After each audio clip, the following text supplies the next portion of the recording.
বন্ধুরা কেমন আছেন? নিশ্চয়ই ভালো আছেন আর সব সময় ভালো থাকেন, এই শুভকামনাই করি। কি আরাম লাগতেছে বাতাসটা। আসলাম বিদ্যুৎ অফিসে, দেখতে পাচ্ছেন মুশফিকার ফারহান, নাট্য অভিনেতা বিশিষ্ট নাট্য অভিনেতা ফারহানের সাথে আমি আছি। ধন্য আমি ধন্য হয়েছি ধন্য নাট্য অভিনেতা ফারহানের জন্য। তো আসলাম বিদ্যুৎ দিতে।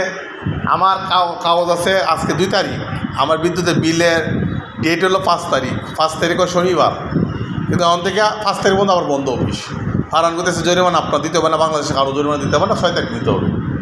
তো ইনশাল্লাহ 6 তারিখ যদি বাড়িতে থাকি, টাকা না যায় তো বিলটা নিজের হাতে দিয়ে যাবো। আমি আবার বিল ক্লিয়ার করি, প্রতি মাসে বিদ্যুৎ বিল বকেয়া রাখি না। আমি বকেয়া রাখার লোকটা আমার বাকি খাই না, দোকান পাই খাই না, এই যাতে আমি বকেয়া রাখবো, প্রশ্নই আসে না। তো এই হলো অবস্থা। তো বন্ধুরা বিদ্যুৎ অফিস দেখতে পাচ্ছেন, বিদ্যুৎ অফিস মুশফিকার কাদের সস্তা লাগাইছে সেই এই দেন মুশফিকার ফারহান রে। হ্যাঁ, এই হলো বন্ধুরা, সবাই ভালো থাকবেন, সবাইকে ঈদ মোবারক। আর যেখানে আসেন সুস্থ থাকবেন, সুন্দর থাকবেন, নিরাপদে থাকবেন, আর আমার সাথে থাকবেন। আর ডক্টর মোহাম্মদ ইউনূস স্যারের হাতকে শক্তিশালী করবেন, যেন বিদ্যুৎ খাতেও দুর্নীতিমুক্ত হয়, যেন আমাদের অর্থনৈতিক কথা এই যেগুলো আমরা খাই নিত্য নতুন খাবার, এগুলো কিন্তু দুর্নীতিমুক্ত হয়েছে অনেকটা। 110 টাকা ডজন ডিম হয়েছে, 15 টাকা কেজি আলু খাই পাইকারি, 10 টাকা কেজি বেগুন, 10 টাকা কেজি টমেটো, সব জিনিসের দাম কম আছে। তেলটা বাদে, তেলটা যেহেতু একটা বৈশ্বিক সমস্যা, সারা বিশ্বের সমস্যা, তেলটা তো আর আমাদের দেশে উৎপাদন হয় না। আমাদের দেশে যে উৎপাদন তৈরি হয়, রমজানে এই পর্যন্ত বোঝার বয়সের পর থেকে রমজানে এত তরকারি সস্তা কোনো সরকারি আমলি খায়নি, কোনো রাজ্য সরকার আমল খায়নি, তত্ত্বাবধায়ক সরকার আমল খায়নি। কিন্তু ডক্টর ইউনূস স্যার যা দেখা যাইতেছে নজির হয়ে থাকবে। আর অনেকে ঘুষখোর কয়, সুদখোর কয়, ঘুষখোর কয়। আরে ভাই, সুদকার না, আপনার কি ব্যাংকে টাকা নাই? ব্যাংকে টাকা নাই এমন একটা লোক যারা বলে, যারা ফেসবুক চালায়, নেট চালায়, এরা তো আর গরিব টাকা নয়, ভিক্ষুকটা, রাস্তার ফকির না, অবশ্যই না। তো আপনার কি ব্যাংকে টাকা নাই? আপনার কি এটিএম বুথ নাই? আপনার কি কৃষি ব্যাংকে, সোনালী ব্যাংকে, অগ্রণী ব্যাংকে, ফুয়ালি ব্যাংকে, তারপর এটিএম বুথ আছে, ইসলামী ব্যাংক আছে, কত বুথ আছে, কোনোটাতে আপনার টাকা নাই? আপনি যদি এটা বলেন টাকা নাই, তাহলে আপনি মুনাফেক। ডক্টর ইউনূস কি তা? ওনারও বরবা আপনারও বড় সুদপুর, কারণ টাকা তো আপনারও আছে ব্যাংকে। কে রে ফারহান, কথা বলো না রে, নাই টাকা? যারা ফেসবুক চালায়, নেট চালায়, এর কি ব্যাংক ব্যালেন্স নাই? সবারই কম বেশি আছে। তোমার না তাহলে বাবার আছে, বাবার না তাহলে ভাইয়ের আছে, ভাইয়ের না তাহলে খালাতো ভাইয়ের, মতো ভাইয়ের, ফুয়াতো ভাইয়ের, সাতো ভাইয়ের, হ্যাঁ আছেই, বঞ্জামের, বইনের। ব্যাংক ছাড়া কোনো মানুষ আছে? তো হেরা কি ডক্টর ইউনূস সুদ করে এরা কি? হিসাব করে কথা বলবেন। ডক্টর ইউনূস স্যার বাংলাদেশ হওয়ার পর থেকে আজ পর্যন্ত রাজনৈতিক সরকার আর তত্ত্বাবধায়ক সরকার আমি 5-7টা দেখছি। অর্থাৎ 91 সালের পর থেকে যত সরকার আমার মনে আছে, 91 আগে বয়স 7-8 বছর, 80-90-70 দশক বঙ্গবন্ধুর আমল থেকে জিয়া পর্যন্ত তোর মনে নাই। কিন্তু এরশাদেরটা একটু মনে আছে, গণ-অভ্যুত্থান লাস্টেরটা, 90-এর গণ-অভ্যুত্থান, স্বৈরা শাসক এরশাদ বিদায় নিছে। তো স্বৈরা শাসক এরশাদ কোনো গুম হত্যা করছে না দিকে, তারও কোনো হত্যা কেউ করে নাই, পরিকল্পনা করে না। কারণ সে কোন মানুষকে আন্দোলন করছিল, একজন মানুষ হত্যা করছিল। স্বৈরা শাসক এরশাদ 2জনকে হত্যা করছিল পুলিশের গুলিতে, পরে 2জন গুলি বাবা এমনি ক্ষমতা ছেড়ে দিছে, যার জন্য মানুষের খুব প্রকাশ করছে না, ওইভাবে কোনো হত্যা করে নাই। আন্দোলনে 2জন পুলিশে এইটা অনাকাঙ্ক্ষী গঠন হয়ে গেছে। কিন্তু 24 সালে সরকার যে গণহত্যা করছে, এটা অনাকাঙ্ক্ষিত ঘটনা না, এটা ইচ্ছা করে যে হাজার মানুষ, পুলিশ, সেনা, নৌবিমানকে আদেশ দিছে হাজার ছেলে মেয়েকে হত্যা করে হলেও আমার ক্ষমতা টিকে রাখবে। আরে ভাই, এমন কেন হবে যে আমাদের সরকার ব্যবস্থা?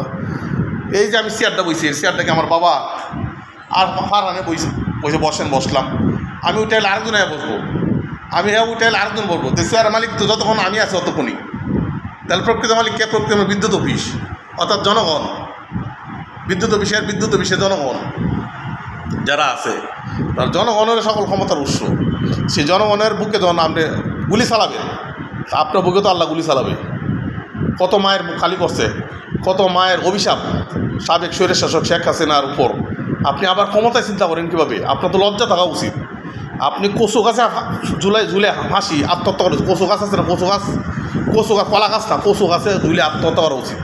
আপনি ক্ষমতা কীভাবে চান? এত মানুষ হত্যা করে, এত মানুষ গুম করে, খুন করে, আবার ইন্ডিয়া থেকে ক্ষমতা আসার চিন্তা, এটা কীভাবে করেন আপনি? আপনি তো লজ্জা হওয়া উচিত। কাপড় কেন পরেন? আর আওয়ামী লীগের লোকেরা আপনারা কেন কাপড় পরেন বলেন তো? কাপড়গুলো খুলিয়া, আল্লাহর হস্তে কাপড়গুলো খুলিয়া ল্যাংটা হইয়া পাগলে বেশ দেশ থেকে চলে যায়। এই দেশ আপনার নয়, দেশকে ভালোবাসেন আপনারা। আর যারা চাঁদাবাজি শুরু করছেন, মনে হচ্ছে আমরা ক্ষমতায় গেছি, দেশ আপনাদেরও না। কারণ চাঁদাবাজি কেন করবেন? আপনি বৈধভাবে বিল নেবেন, বৈধভাবে নেবেন, সরকার যে রুলস দিচ্ছে রুলস অনুযায়ী নেবেন। দখল করে কেন? আর বিল যে অংশটা আপনি এরিয়া আপনি খাইবেন, আপনি বিলের বাইরে যে পাবলিক খাইতে পারে না, জমি জমা টানতে পারে না, এটা তো আপনার অধিকার না। বিল মিলে যেমন হারান, আমি বিলের মনে হয় টেবিল দিয়ে একটা বিল, টেবিল দিয়ে আমার অংশ, এই টেবিলের বাইরের অংশ তো আমার না। এই টেবিল থেকে টেবিল এসে না, এই টেবিল থেকে দেখা দাও, হাতে দেখাও, এটা আর এর দিকে এটাও আমার বিলের বাইরে অংশটি, এটা কান্দা খেত, এটা কি আমার বাবা? এটার মধ্যে জনগণকে খাইতে দেওয়া হয় না, এটা থেকে কাজ করতে হবে। বিল যতটুকু তলার যাইব অতটুকু আপনার। এরপর হৈরোল বনে যাবে না, হৈরোল আপনার বসাবেন আপনার বিলের সীমানা দিয়া, বর্ষা হলে আপনার সীমানা থাকবে, এত বছর আপনার সীমানা থাকবে, আপনি বিল বুক করবেন। জমি বুক করা তো আপনার অধিকার না, আপনি তো কান্দা বুক করতে পারেন না। এই জিনিসটা দুর্নীতিমুক্ত হতে হবে। এই যে বিদ্যুৎ খাতে দুর্নীতিমুক্ত, বিদ্যুৎ খাতে কি বলেন, মিটার বাড়া, এই বাড়া সেই বাড়া, ওরা সেদিন আন্দোলন করছে যে তার 2 নম্বর দেয় হার 12টা বাজে, তার দেয় কোম্পানি 2 নম্বর, হ্যাঁ দুনিয়া আমরা এদিনে হ্যাঁ আন্দোলন করছে, কষ্ট না তোমরা?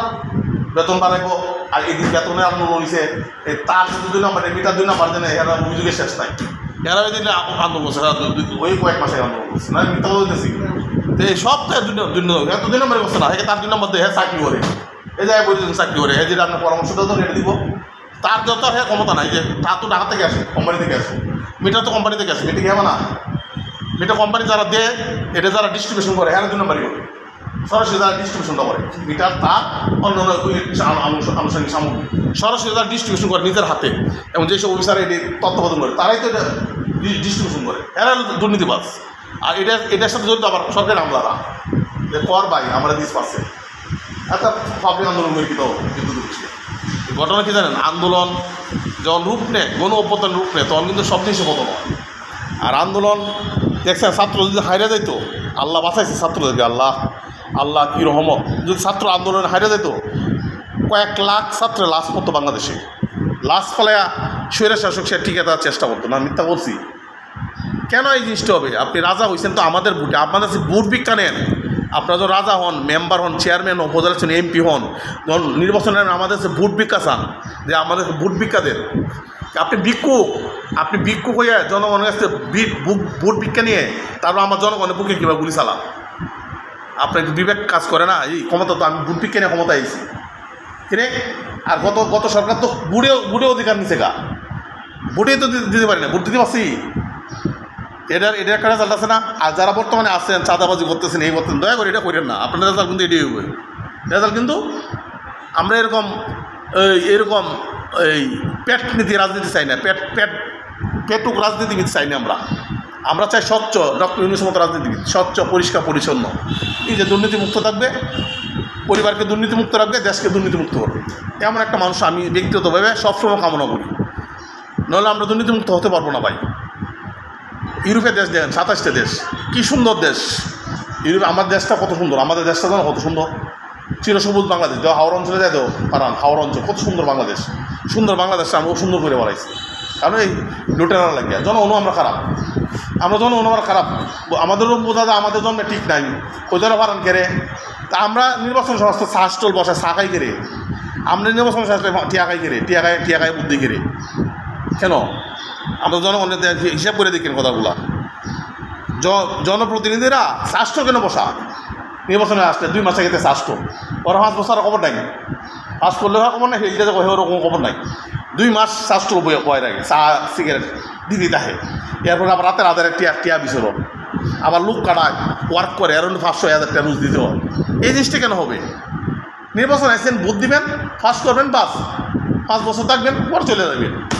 এর মধ্যে সরকার যে উন্নয়ন কাজগুলো যেটা প্রজেক্ট দেয়, এটা সঠিক মতো কাজ করবে, এই তো কাজ। ওনা আমরা আইলে চেয়ার আইলে পরে ভোট ভিক্ষা চাইয়া চেয়ার হলে চেয়ারটা আমার বাবা, এই চেয়ারটা বলে পরে আমার বাবার চেয়ার, আমার দাদার চেয়ার, এই চেয়ার আগে বাইরে নিয়ে যাবো, এই অহংকার কাজ করে। এই জিনিসটা কেন হবে রে ভাই? এই জিনিসটা আমাদের দূরে থাকতে হবে। আমরা রাজনৈতিক প্যাটার্ন চেঞ্জ করতে হবে। ডক্টর মোহাম্মদ ইউনূস স্যারকে আমার আবেদন, সবাই আবেদন করবেন, সবাই লাইভ করবেন, যার যার মনের ভাব প্রকাশ করবেন।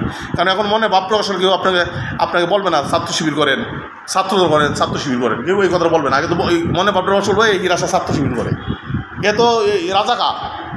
অথচ এটা হলো অরিজিনাল রাজাকা, যে রাজার কাজা যত এটা অরিজিনাল রাজাকা।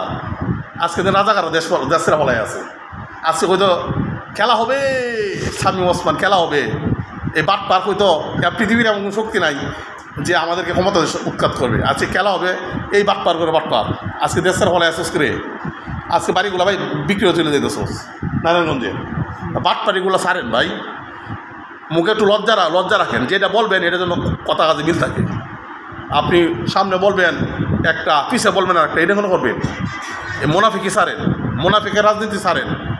সব দলের রাজনীতি দিতে বলতেছি, মোনাফিকের রাজনীতি ছাড়িয়া সঠিক রাজনীতি করলে সঠিকটা করেন, আর পেটের রাজনীতি করেন না, দরকার নাই। যাদের প্রচুর আছে, যারা দিতে পারবেন জনগণে, তারা রাজনীতি আসেন।